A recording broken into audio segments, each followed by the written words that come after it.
சொல்றேன், எழுதிக்க. எங்களுக்கு ஆட்சி அதிகாரம் இருப்பதை விட தன்மானம் தான் எங்களுக்கு முக்கியம். அது ஒரு முள் இம்மி அளவுகள் நான் விட்டு கொடுக்க மாட்டேன். சில பேரை கைக்கூலியாக வைத்துக் கொண்டு ஆட்டம் போட்டு இருக்கிறீங்க. அந்த கைக்கூலிகள் யார் என்று அடையாளம் காட்டப்பட்டு விட்டோம். அதுக்கு விரைவில் முடிவு கட்டப்படும். பாஜகவுக்கு நன்றியா இருப்பேன்னு சொல்லிட்டு திரு செங்கோட்டையன் அவர்களை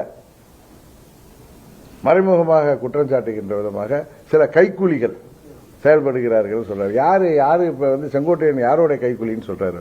டிடிவி தினகரனோட கைக்கூலியா இல்ல ஓபிஎஸ் ஓட கைக்கூலியா? அவர் யாரை அடிக்கடி போய் சந்திக்கிறாரு, எங்க போய் சந்திக்கிறாரு?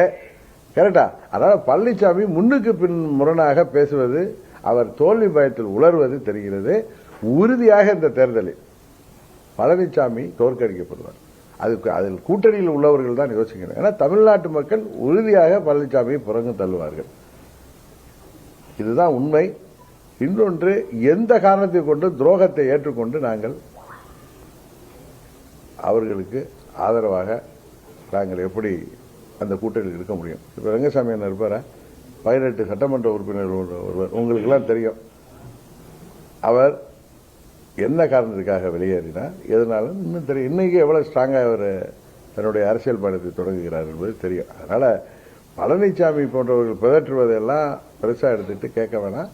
அது வேண்டாம். டெல்லியில் உள்ளவர்களுக்கு வேண்டுமானால் அந்த 20% பெருசா தெரியலாம்.